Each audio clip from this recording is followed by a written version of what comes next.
Bonjour, aujourd'hui je vous propose une vidéo pour essayer de voir comment on peut relier certaines notions étudiées dans les dossiers 1 et 2.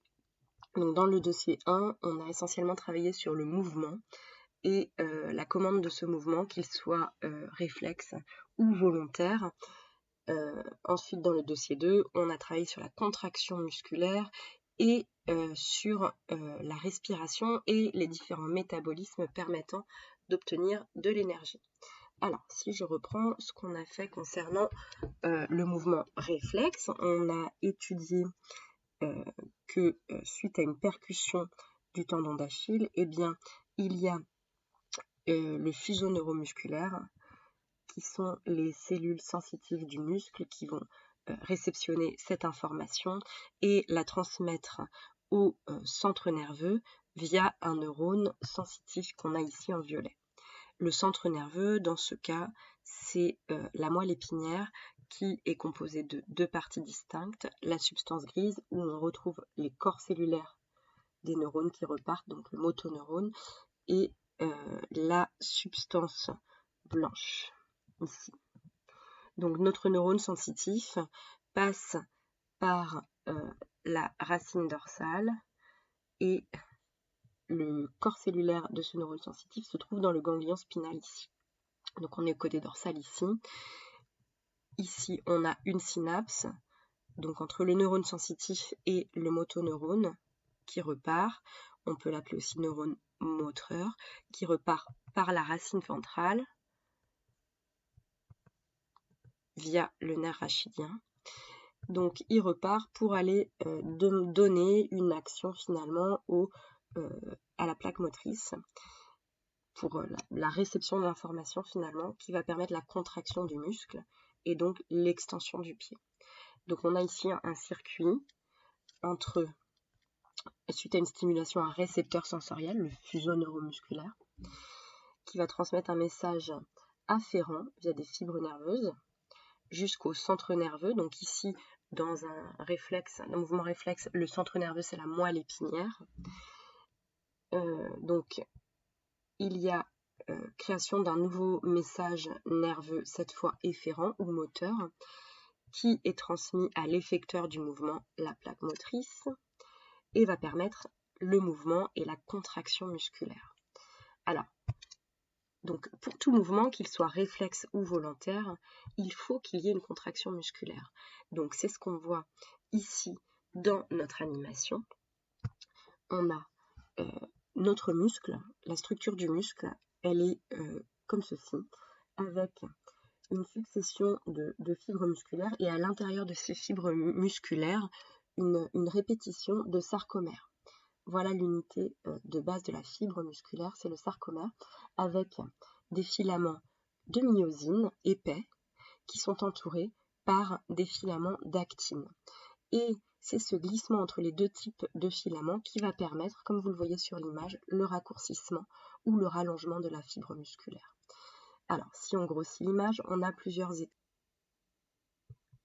Voilà, plusieurs étapes. On retrouve notre filament d'actine, la tête de myosine avec de l'ADP. Le départ du phosphate inorganique et de l'ADP va permettre la rotation de la tête de myosine, le raccourcissement de la fibre. Fixation d'ATP va permettre la libération de l'actine et de la myosine. Hydrolyse de l'ADP et la myosine retourne à sa position normale et se fixe. Le départ de l'ADP, voilà, vous avez compris les 4 étapes. J'y reviens. Alors, dernier point qu'il nous reste à voir, une fois qu'on a cette contraction musculaire, vous avez bien compris que l'ATP est indispensable à ce raccourcissement donc, des fibres musculaires et donc au mouvement. D'où vient cet ATP? Donc, dans une cellule, on a un organite particulier qui est la mitochondrie et qui est très important. Cette mitochondrie, il y a à l'intérieur et il y a la membrane interne que l'on retrouve ici de la mitochondrie. À l'intérieur de la mitochondrie, on a le cycle de Krebs qui va permettre de fabriquer des composés réduits. Ces composés réduits vont libérer des électrons au niveau de l'intérieur de la membrane interne, électrons qui vont passer dans une chaîne de transporteurs et ce qui permettra à chaque passage le passage de protons dans l'espace intermembranaire. Les électrons donc, permettent le passage de protons et ils arrivent sur le dernier transporteur ici. L'accepteur final d'électrons va être le dioxygène et va permettre de fabriquer de l'eau, comme on peut le voir ici. Tout ce gradient de protons que l'on a fabriqué, qu'on a créé entre l'intérieur de la mitochondrie et l'espace intermembranaire va permettre le fonctionnement d'une enzyme canal que l'on appelle l'ATP synthase qui est représenté ici.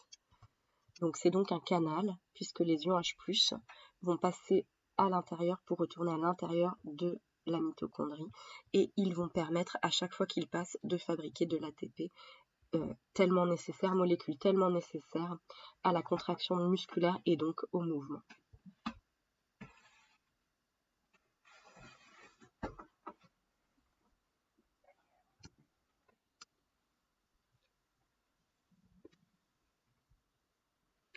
Donc si on reprend toutes les étapes, vous savez que le glucose ne peut pas rentrer directement dans la mitochondrie. Il est donc transformé en pyruvate avant qui peut lui rentrer à l'intérieur de la mitochondrie et dans le cycle de Krebs qui nous permet d'obtenir nos composés réduits. Composés réduits qui vont être oxydés et libérer des électrons qui vont passer à travers une chaîne de transporteurs. Chaîne de transporteurs qui va permettre à chaque fois le passage d'ions H+ dans l'espace intermembranaire. Ces ions H+ vont permettre le fonctionnement d'un canal, enzyme, l'ATP synthase, et à chaque fois que des ions H+ retourneront à l'intérieur de la mitochondrie, il y aura fabrication d'ATP.